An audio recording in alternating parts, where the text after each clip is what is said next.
आप सभी का इतिहास के ऑनलाइन कक्षा में स्वागत है। आज का हमारा विषय है हड़प्पा सभ्यता की नगर योजना। हड़प्पा सभ्यता विश्व की प्राचीनतम सभ्यताओं में से एक है। हड़प्पा सभ्यता की नगर योजना विश्व के अन्य किसी भी समकालीन सभ्यता में इस तरह की नगर योजना नहीं थी जैसी कि हड़प्पा सभ्यता में थी। हड़प्पा सभ्यता में दो तरह के नगर मिलते हैं, ग्रामीण नगर और शहरी नगर। जो महत्वपूर्ण शहरी नगर हैं उनमें जैसे हड़प्पा है, मोहनजोदाड़ो है, रोपड़ है, कालीबंगा है, सूतकांगेडोर है, बालाकोट है, लोथल है। और इन्हीं को हम नगरों की संज्ञा देते हैं और इन्हीं के आधार पर हम हड़प्पा सभ्यता की नगर विशेषताओं के बारे में वर्णन करते हैं। इन नगरों में समरूपता के साथ साथ अक्षेत्रीय भिन्नताएं भी हमें देखने को मिलती हैं। नगर योजना। हड़प्पा नगरों का निर्माण जाल पद्धति पर हुआ है, जैसे शतरंज की बिसात की तरह ग्रिड पद्धति पर भवनों को बनाया गया है। नगर मुख्यतः दो भागों में बटे होते थे, पूर्वी तथा पश्चिमी। पूर्वी भाग में ईंटों से बनाए ऊंचे चबूतरे पर स्थित बस्ती के चारों ओर परकोटा होता था, जिसे नगर दुर्ग कहा जाता है। इसके पश्चिम की ओर आवासीय क्षेत्र को निचला नगर कहा जाता था। नगर दुर्ग का क्षेत्रफल निचले नगर से कम होता था। मोहनजोदाड़ो के नगर दुर्ग में पकाई गई ईंटों से बने बड़े बड़े भवन पाए गए हैं, जैसे विशाल स्नानागार, प्रार्थना भवन, सभा भवन, अन्नगार। हड़प्पा में नगर दुर्ग के उत्तर में कारीगरों के मकान, उनके कार्यस्थल एवं अन्नगार प्राप्त हुए हैं। जो नगरों में भिन्नता है, जैसे कालीबंगा का दुर्ग एवं नगर क्षेत्र रक्षा प्राचीर से युक्त है। कालीबंगा का जो दुर्ग है और जो नगर है दोनों ही रक्षा प्राचीरों से युक्त हैं।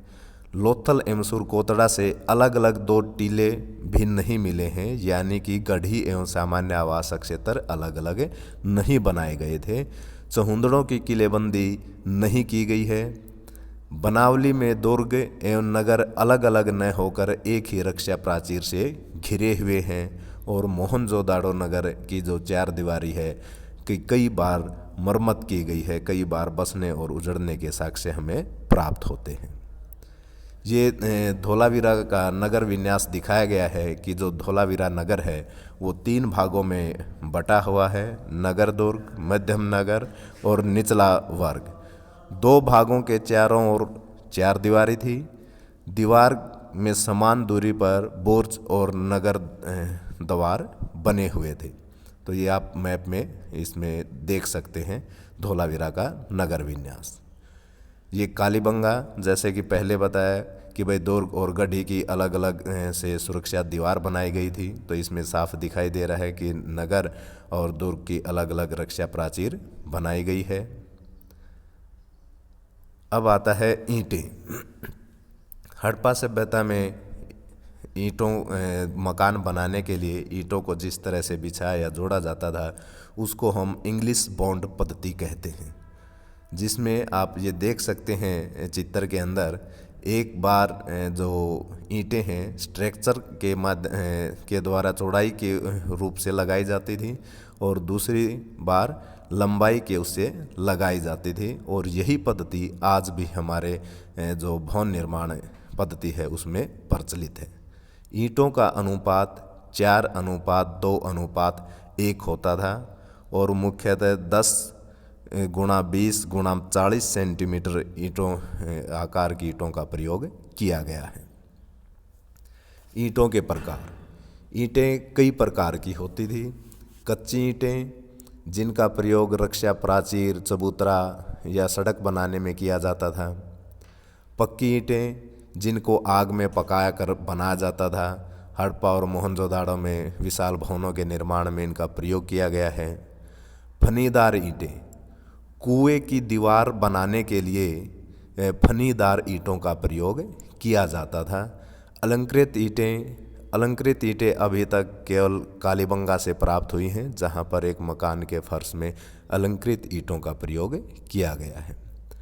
एल आकार की ईंटें हड़प्पा सभ्यता में इमारतों के कोने बनाने के लिए स्पेशल ईंटों का प्रयोग किया जाता था, जिनको हम एल आकार की ईंटें कहते हैं। उसके बाद आता है आवासीय भवन। सिंधु सभ्यता के नगरों के आम लोगों के मकानों के बीच एक आंगन होता था, जिसके तीनों ओर या चारों तरफ 5 कमरे बने होते थे। प्रत्येक मकान में एक रसोई घर तथा स्नानागार होता था। अधिकांश घरों में, जैसे मोहनजोदाड़ो से हमें कुएं के साक्ष्य भी प्राप्त हुए हैं, स्नानागार प्राय गली की तरफ बनाया जाता था, ताकि जो पानी है वो सीधा गली में चला जाए। स्नानागार के फर्श में अच्छे प्रकार से पकाई हुई ईंटों का प्रयोग किया जाता था।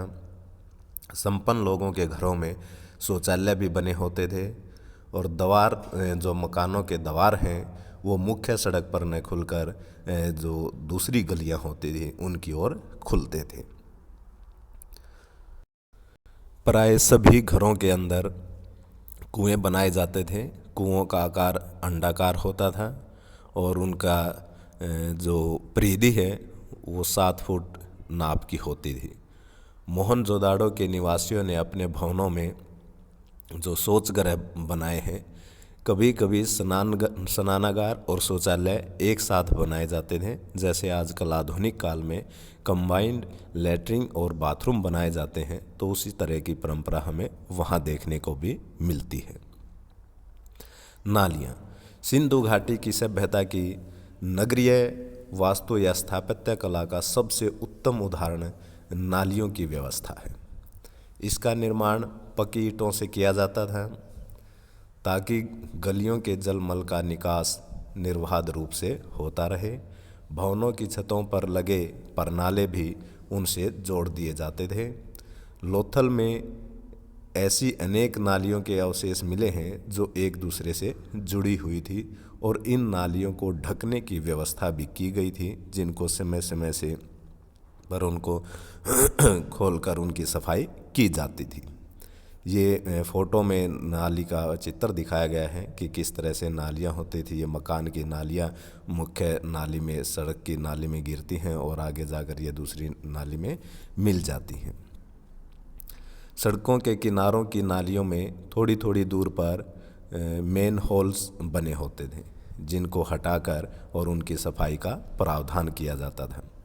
हड़प्पा और मोहनजोदाड़ो में कुछ ऐसी नालियाँ भी मिले हैं जिनको सोखने वाले गड्ढे, सोकेज पिट, जिनमें जो कूड़ा कचरा है उस गड्ढे में इकट्ठा हो जाता और फिर उसको समय समय पर वहाँ से सफाई कर दी जाती, और ताकि जो पानी है वो कचरे के ऊपर से बहता हुआ आगे चलता रहे। तो सोकेज जो पिट्स हैं वो भी हमें मिलते हैं।